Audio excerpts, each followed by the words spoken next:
Hi guys. അപ്പോൾ നമ്മളിന്ന് hyper ടെൻഷനെ കുറിച്ചാണ് സംസാരിക്കാൻ പോകുന്നത്. ഹൈപ്പർ ടെൻഷൻ എന്നുള്ള വാക്ക് നമ്മളെല്ലാവരും ബി പി എന്നുള്ളൊരു ടേമുമായിട്ടാണ് കോയിൻ ചെയ്യാറ്. ആക്ച്വലി അതിൻ്റെ ഡെഫിനിഷൻ വരുന്നത് sustained increase in the blood pressure എന്നാണ് വരുന്നത്. റാദർ ദാൻ ഒരു ഒറ്റപ്പെട്ട സംഭവങ്ങളിലേക്കാൾ സസ്റ്റൈനബിൾ ആയിട്ട് നമ്മൾ ഒരു 2, 3, 4 ദിവസങ്ങൾ ഫ്രീക്വൻ്റ് ആയിട്ട് ചെക്ക് ചെയ്തിട്ട് സസ്റ്റൈൻഡ് ആയിട്ട് അവരുടെ ബ്ലഡ് പ്രഷറിൽ എലിവേഷൻ ഉണ്ടെന്ന് മനസ്സിലാക്കുമ്പോഴാണ് നമ്മൾ അവർക്ക് ഹൈപ്പർ ടെൻഷൻ ഉണ്ടെന്ന് കൺക്ലൂഡ് ചെയ്യുന്നത്. ഓക്കെ. നമ്മൾ ഹൈപ്പർ ടെൻഷൻ ചെക്ക് ഔട്ട് ചെയ്യുമ്പോൾ പല എക്സ്റ്റേണൽ ഫാക്ടേഴ്സും ഉണ്ടെങ്കിലും അതിൻ്റെ കൂടെ തന്നെ ടെക്നിക്കൽ ആയിട്ടുള്ള കുറേ കാര്യങ്ങളുണ്ട്. അതായത് നമ്മളിപ്പോൾ പറയുന്നുണ്ട്, ഒരാളൊരു എക്സസൈസ് കഴിഞ്ഞിട്ട് വരുന്നതാണെങ്കിൽ, അല്ലെങ്കിൽ നടന്നിട്ടാണ് അയാൾ ബി പി ചെക്ക് ചെയ്യാൻ വന്നിട്ടുണ്ടെങ്കിൽ, ഇല്ലാന്നുണ്ടെങ്കിൽ അയാൾ എന്തെങ്കിലുമൊക്കെ ആങ്സൈറ്റിയിലൂടെ കടന്നു പോവുകയാണെങ്കിൽ, ഇത്തരം സന്ദർഭങ്ങളിൽ നമ്മൾ ബ്ലഡ് പ്രഷർ നോക്കി ഇപ്പം നോക്കിക്കൊണ്ടിരിക്കുമ്പോൾ ആൾ കഫ് ചെയ്യുകയോ ടോക്ക് ചെയ്യുകയോ ചെയ്യുന്നുണ്ടെങ്കിൽ തന്നെ ചേഞ്ചസ് സംഭവിക്കാം. അപ്പം ആക്യുറേറ്റ് ആയിരിക്കില്ല. അതുപോലെ ടെക്നിക്കലി വരുന്നൊരു കാര്യമാണ് നമ്മൾ ചെക്ക് ചെയ്യുമ്പം കഫിൻ്റെ വിഡ്ത്തും ലെങ്ത്തും ഇമ്പോർട്ടൻ്റ് ആയിട്ടുള്ളൊരു കാര്യമാണ്. നമ്മൾ ആം സർക്കംഫറൻസിൻ്റെ 40% ഓഫ് ആം സർക്കംഫറൻസ് ആയിരിക്കണം ഈ കഫിൻ്റെ വിഡ്ത്ത് എന്ന് പറയുന്നത്. കഫിൻ്റെ ലെങ്ത് എന്ന് പറയുന്നത് 80% ഓഫ് ആം സർക്കംഫറൻസ് ആയിരിക്കണം. ഇതെന്തുകൊണ്ടാണെന്ന് വെച്ചാൽ, ഇതിൽ താഴെയാവുകയാണെങ്കിൽ എന്താ സംഭവിക്കുക വെച്ചാൽ ഫോൾസ്ലി എലിവേറ്റഡ് ആയിട്ടുള്ളൊരു വാല്യൂ ആണ് നമുക്ക് കിട്ടുന്നത്. ഓക്കെ. അതുപോലെ തന്നെ നമ്മളിപ്പോൾ ഫോൾസ്ലി എലിവേറ്റഡ് ആയ ഒരു വാല്യൂ എന്ന് പറയുമ്പോൾ തന്നെ ഇതുപോലെ തന്നെ ഫോൾസ്ലി ലോ ആയിട്ടൊരു വാല്യൂ കിട്ടുന്നൊരു ഫേസ് ഉണ്ട്. അത് നമ്മൾ ഓസ്കുലേറ്ററി ഗ്യാപ്പ് എന്ന് പറയും. അത് കുറച്ചും കൂടി വൃത്തിക്ക് പറഞ്ഞു തരാനാണെങ്കിൽ, ഇപ്പോൾ ഇവിടെ കണ്ടോ, ഇവിടെ ഈ ഒരു മനുഷ്യൻ്റെ സിസ്റ്റോളിക് പ്രഷർ വരുന്നത് 200 ആണ്. അത് കഴിഞ്ഞിട്ട് ഒരു അറൗണ്ട് ഒരു 170 മൂപ്പർക്ക് ഒരു ഓസ്കുലേറ്ററി ഗ്യാപ്പ് സംഭവിക്കുന്നുണ്ട്. ശേഷം വീണ്ടും ഓസ്കുലേഷൻസ് നോർമലായിട്ട് നടക്കുന്നു. അറൗണ്ട് ഒരു 90 ഒക്കെ എത്തുമ്പോഴത്തേക്ക് ഡയസ്റ്റോളിക് പ്രഷർ സംഭവിക്കുന്നു. ഓക്കെ. നോർമലി നമ്മളിപ്പോൾ ഒരു 210 നമ്മൾ പ്രഷർ കയറ്റി വെച്ചിട്ടുള്ളെങ്കിൽ നമുക്ക് 200ൻ്റെ സിസ്റ്റോളിക് പ്രഷർ കിട്ടും. അത് കഴിഞ്ഞിട്ടുള്ള ഓസ്കുലേറ്ററി ഗ്യാപ്പ് ഫീൽ ചെയ്യും. എന്നിട്ട് ബാക്കി കൂടി ആക്കിയിട്ട് നമുക്ക് അറൗണ്ട് 90 എന്ന് പറയുമ്പോൾ 200/90 എന്ന് അയാളുടെ പ്രഷർ പറയാൻ പറ്റും. ഓക്കെ. ഈ ഓസ്കുലേറ്ററി ഗ്യാപ്പ് എന്ന് പറയുന്ന ഒരു പാത്തോളജി അല്ല കേട്ടോ, ഒരു ഫിസിയോളജിക്കൽ കണ്ടീഷനാണ്. ചില മനുഷ്യന്മാരിൽ കാണപ്പെടാറുണ്ട്. ഇവിടെ ബുദ്ധിമുട്ട് സംഭവിക്കുന്നത് വെച്ചാൽ, ചിലപ്പോൾ നമ്മൾ പ്രഷർ ചെക്ക് ചെയ്യുമ്പോൾ നമ്മളിപ്പോൾ 160 നമ്മുടെ പ്രഷർ സ്റ്റോപ്പ് ചെയ്തിട്ട് അതിന് ശേഷമാണ് നമ്മൾ ഓസ്കുലേഷൻ ചെക്ക് ചെയ്യുന്നുണ്ടെങ്കിൽ എന്താ സംഭവിക്കുക വെച്ചാൽ, നമ്മൾ അറൗണ്ട് 150 നമുക്ക് ഫസ്റ്റ് ഓസ്കുലേഷൻ ഫീൽ ചെയ്യുക.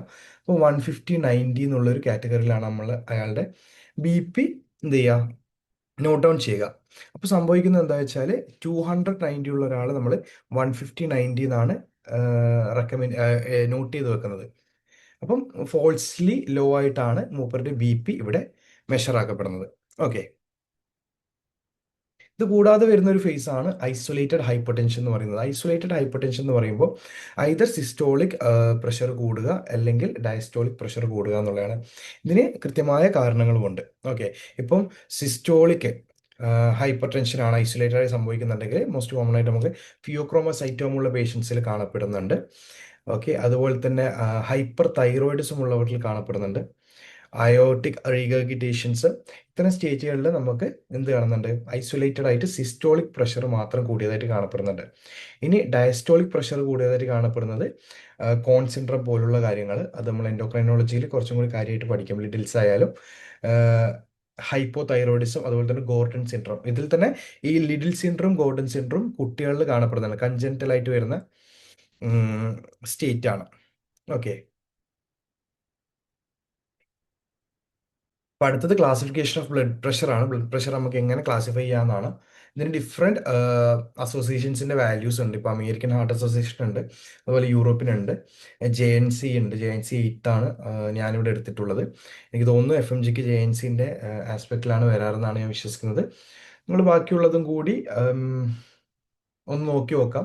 ഇൻ കേസ് AHAയുടെ എന്നൊക്കെ പറഞ്ഞ് ക്വസ്റ്റ്യനിൽ സ്പെസിഫിക് ആയിട്ട് ചോദിച്ചിട്ടുണ്ടെങ്കിൽ അറിയാതിരിക്കണ്ട. സോ നോർമൽ എന്ന് പറയുന്നത് 120, അത് സിസ്റ്റോളിക്ക് 120 താഴെയോ 120 ആയിരിക്കുക, ഡയസ്റ്റോളിക്ക് 80 താഴെയോ 80 ആയിരിക്കുകയാണ് നോർമൽ ഫേസ് പറയുന്നത്.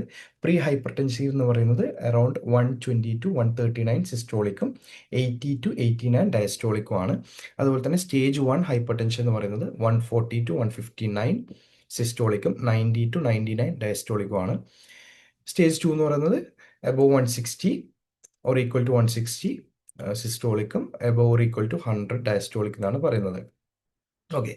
ഇപ്പം ഹൈപ്പർ ടെൻഷൻ സംഭവിക്കുന്നത് എന്താണ് ഇപ്പം നമ്മളിപ്പം ജനറ്റിക് എന്നൊക്കെ പറയാറുണ്ട്, പാരൻസിനുണ്ട് കാര്യങ്ങൾ, അങ്ങനെയൊക്കെ പറയാറുണ്ടെങ്കിൽ പോലും പ്രൈമറി ആയിട്ട്, അതായത് primary cause of hyper tension, primary secondary differentiate ചെയ്യാൻ നിങ്ങളിപ്പം മനസ്സിലാക്കിയിട്ടുണ്ടായിരിക്കണം. പ്രൈമറി എന്ന് പറയുന്നത് ആഹ്, വേറൊരു കാരണങ്ങളും ഇല്ലാതെ ഹൈപ്പർ ടെൻഷൻ ഉണ്ടാവുക, പ്രൈമറി കോസ് തന്നെ ഹൈപ്പർ ടെൻഷൻ ആവുക എന്നുള്ളത് നമുക്ക് ഇഡിയോപ്പത്തിക് ആണ്, അതായത് നമുക്കതിൻ്റെ റീസൺ അൺനോൺ ആണ്.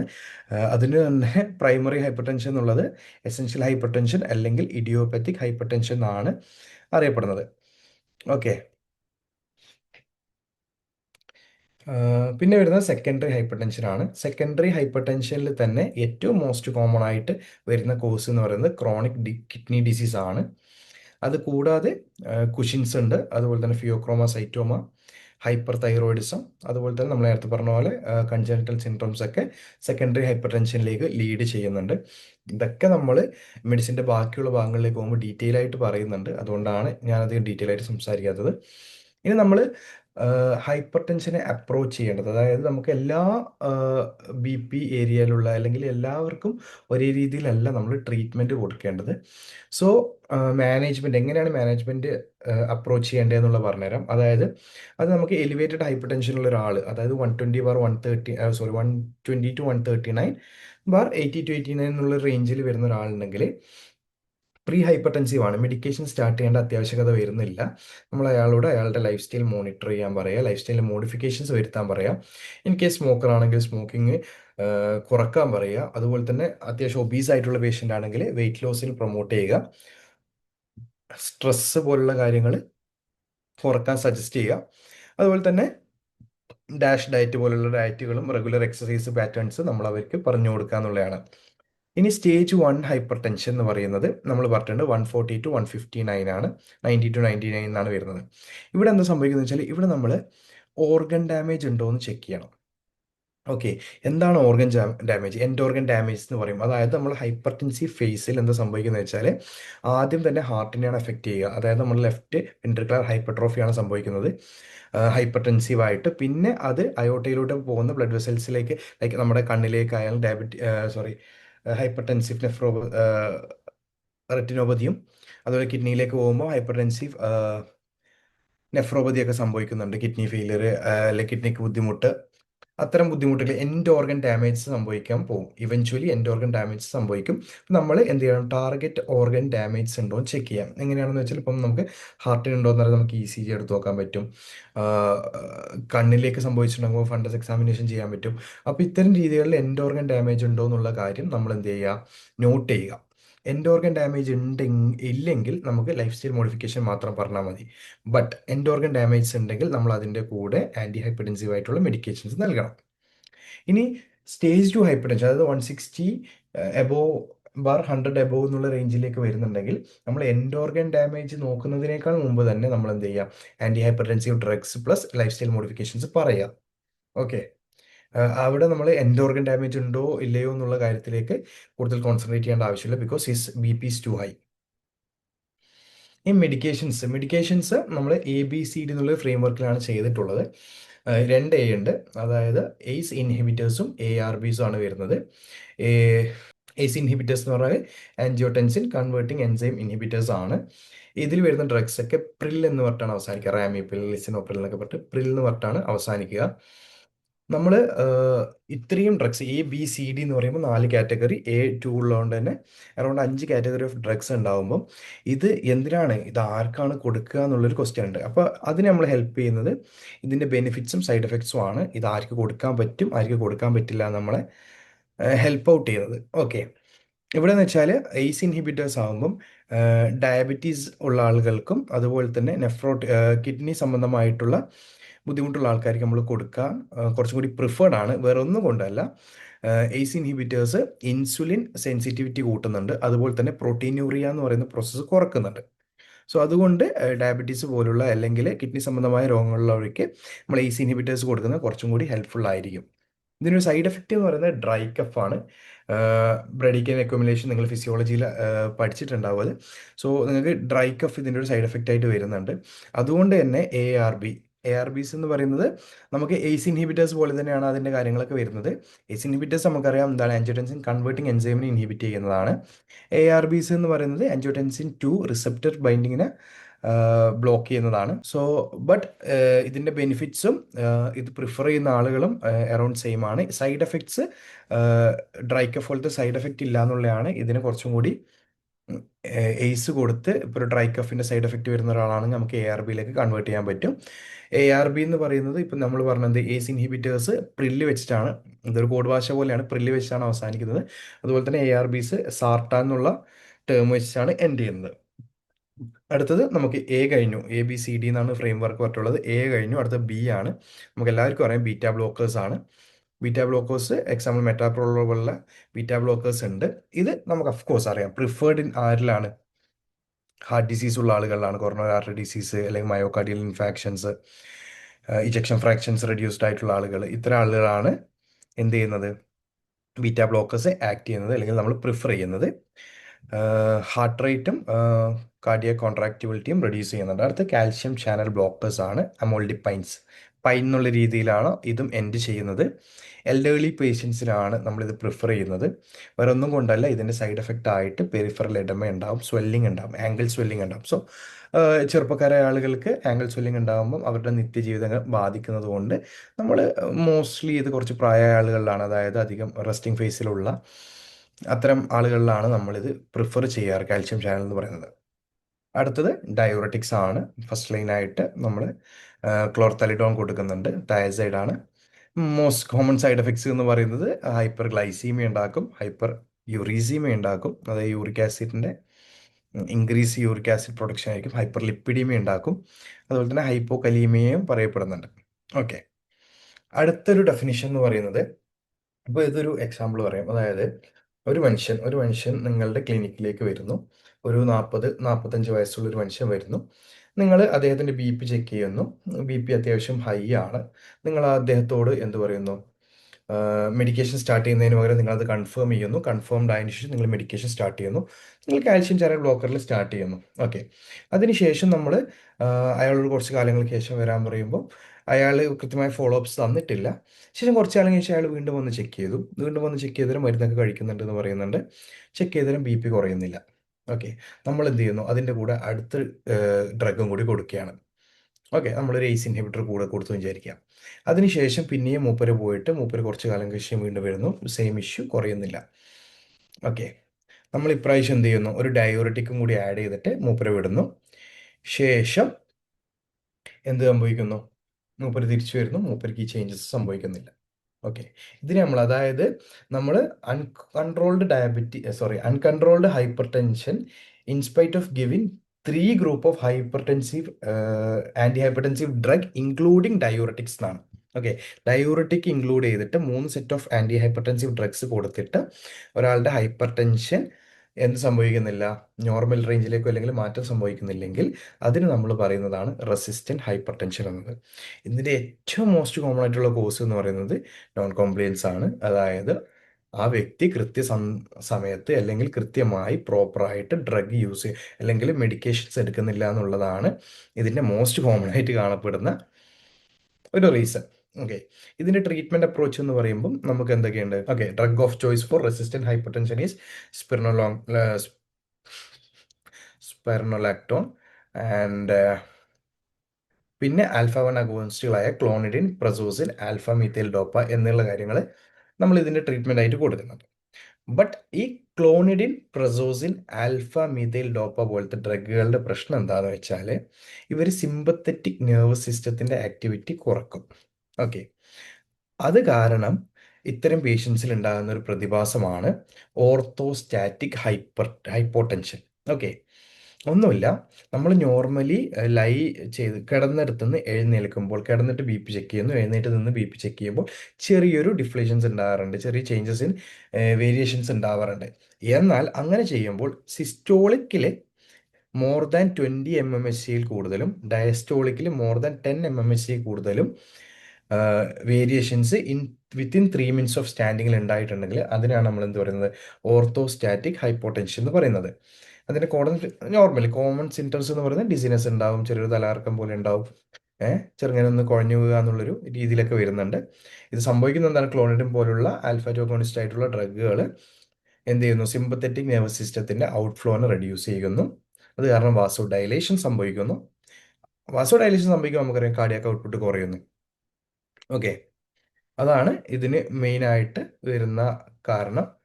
പിന്നെ ഇതിന്റെ drug of choice, treatment of choice എന്ന് പറയുന്നത് മിഡോറൈൻ എന്ന് പറയുന്ന ഡ്രഗാണ് ഇതിന്റെ ട്രീറ്റ്മെന്റ് ഓഫ് ചോയ്സ് വരുന്നത്.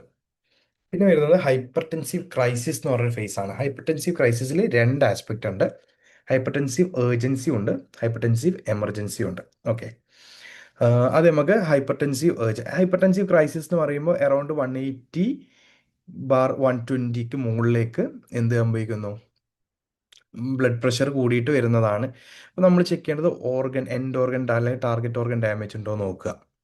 ടാർഗറ്റ് ഓർഗൻ ഡാമേജ് ഇല്ലെങ്കിൽ അത് നമ്മൾ ഹൈപ്പർടെൻസീവ് ഏർജൻസി എന്നാണ് പറയപ്പെടുന്നത്. ഓക്കെ, അത് മിനിമൽ മൈൽഡാണ്. അറൗണ്ട് ഒരു 48 അവേഴ്സിനുള്ളിൽ നമ്മൾ ആ ബ്ലഡ് പ്രഷർ നോർമൽ റേഞ്ചിലേക്ക് കൊണ്ടുവന്നാൽ മതി, മാനേജ് ചെയ്താൽ മതി. എന്ത്, ടാർഗറ്റ് ഓർഗനോ അല്ലെങ്കിൽ ഏതെങ്കിലും ഓർഗൻ ഡാമേജ് സംഭവിച്ചില്ലെങ്കിൽ. ഓക്കെ, ഇനി ഹൈപ്പർടെൻസീവ് എമർജൻസി എന്ന് പറയുന്നത് ഇത്രയും ബി പിയിൽ, അതായത് 180/120ക്ക് മുകളിൽ ബി പി ഉണ്ട്, അയാൾക്ക് പ്രോഗ്രസീവ് ആയിട്ടൊരു ടാർഗറ്റ് ഓർഗൻ ഡാമേജ് ഉണ്ട് അല്ലെങ്കിൽ മൾട്ടിപ്പിൾ ടാർഗറ്റ് ഓർഗൻ ഡാമേജ് ഉണ്ടെങ്കിൽ അതിന് നമ്മൾ പറയുന്നതാണ് ഹൈപ്പർടെൻസീവ് എമർജൻസി. ഓക്കെ, അത്തരം വരുന്ന ഓർഗൻ ഡാമേജ് ആണ് എന്തൊക്കെയാണ്, hypertensive encephalopathy, stroke, MI, heart failure, aortic dissection, kidney injury, eclampsia പോലുള്ള കാര്യങ്ങൾ. ഓക്കെ, ഇത് നമുക്ക് രണ്ട് രീതിയിൽ മാനേജ് ചെയ്യാം. അതായത് ഇപ്പോൾ phaeochromocytoma, pre eclampsia, eclampsia, aortic dissections പോലുള്ള ഓർഗൻ ഡാമേജസ് ആണ് സംഭവിക്കുന്നതെന്നുണ്ടെങ്കിൽ, അല്ലെങ്കിൽ അത്തരത്തിലുള്ള പ്രതിഭാസങ്ങളാണ് സംഭവിക്കുന്നുണ്ടെങ്കിൽ വിത്തിൻ 1 അവറിനുള്ളിൽ നമ്മൾ ഇദ്ദേഹത്തിൻ്റെ BP മെയിൻറ്റെയിൻ ചെയ്തിരിക്കണം. അതിന് നമ്മൾ ഒന്നുകിൽ ഇഞ്ചക്ഷൻ നിക്കാഡിപ്പിൻ അല്ലെങ്കിൽ ലബിറ്ററോൾ കൊടുത്തിട്ട് നമ്മൾ ഇദ്ദേഹത്തിൻ്റെ BP മെയിൻറ്റെയിൻ ചെയ്യുന്നു, അല്ലെങ്കിൽ നോർമൽ റേഞ്ചിലേക്ക് വരുത്താൻ വേണ്ടി കുറക്കാൻ വേണ്ടി ശ്രമിക്കുന്നു. ഓക്കെ, ഈ 4 ഒക്കേഷൻസ് അല്ലാതെ വേറെ രീതിയിലുള്ള ഓർഗൻ ഡാമേജ് ആണ് സംഭവിക്കുന്നത് എന്നുണ്ടെങ്കിൽ നമ്മൾ ആദ്യത്തെ 1 മണിക്കൂറിനുള്ളിൽ 25% BP എന്ത് ചെയ്യുക, നോർമലിലേക്ക് 25%എങ്കിലും BP റെഡ്യൂസിങ്ങിലേക്ക് എത്തിക്കുക, 25%എങ്കിലും കുറക്കുക. ശേഷം 24 മണിക്കൂറിനുള്ളിൽ ബാക്കി നോർമൽ റേഞ്ചിലേക്ക് എത്തിക്കുക എന്നുള്ളതാണ്. അതായത് ഒരാൾ ഹൈപ്പർടെൻസീവ് എമർജൻസി എന്നുള്ളൊരു ഫേസിൽ വരുമ്പോൾ നമ്മൾ നോക്കുക, phaeochromocytoma, pre eclampsia, eclampsia, aortic dissections പോലുള്ള സാഹചര്യങ്ങളിലാണെങ്കിൽ 1 അവറിനുള്ളിൽ അദ്ദേഹത്തിൻ്റെ BP നോർമൽ റേഞ്ചിലേക്ക് എത്തിക്കാൻ നോക്കുക. ഇതല്ലാത്ത രീതിയിലുള്ള ബുദ്ധിമുട്ടുകളാകുമ്പോൾ നമ്മൾ 1 അവറിനുള്ളിൽ അറൗണ്ട് 25% റെഡ്യൂസ് ചെയ്യാൻ നോക്കുക. ബാക്കി 24 അവറിനുള്ളിൽ അദ്ദേഹത്തിനെ മെയിൻറ്റെയിൻ ചെയ്തെടുക്കുക എന്നുള്ളതാണ്. അവിടെയും പറയുന്നുണ്ട് ICU മോണിറ്ററിംഗ് ആണ് വരുന്നത്. നേരത്തെ നമ്മൾ അർജൻസിയിൽ പറഞ്ഞിട്ടുണ്ടായിരുന്നു ഓറൽ ഹൈപ്പർടെൻസീവും അതുപോലെ തന്നെ ഔട്ട് പേഷ്യൻറ്റ് ട്രീറ്റ്മെൻറ്റ് ചെയ്താൽ മതിയാവും. ബട്ട് നമ്മൾ എമർജൻസി ഉണ്ടാകുന്ന ആൾക്കാരെ, ഹൈപ്പർടെൻസീവ് എമർജൻസി ഉള്ള ആൾക്കാരെ നമ്മൾ എന്ത് ചെയ്യും, ICUയിൽ വെച്ച് ക്ലോസ് മോണിറ്ററിങ്ങിലാണ് ചെയ്യുന്നത്. ഓക്കെ, അടുത്തത് മാലിഗ്നന്റ് ഹൈപ്പർ ടെൻഷൻ ആണ്. മാലിഗ്നന്റ് ഹൈപ്പർ ടെൻഷൻ എന്ന് പറയുന്നത് ഭയങ്കര റെയർ ആയിട്ട് സംഭവിക്കുന്നതാണെങ്കിൽ പോലും ലൈഫ് ത്രെറ്റനിങ് ആണ്. ഓക്കെ,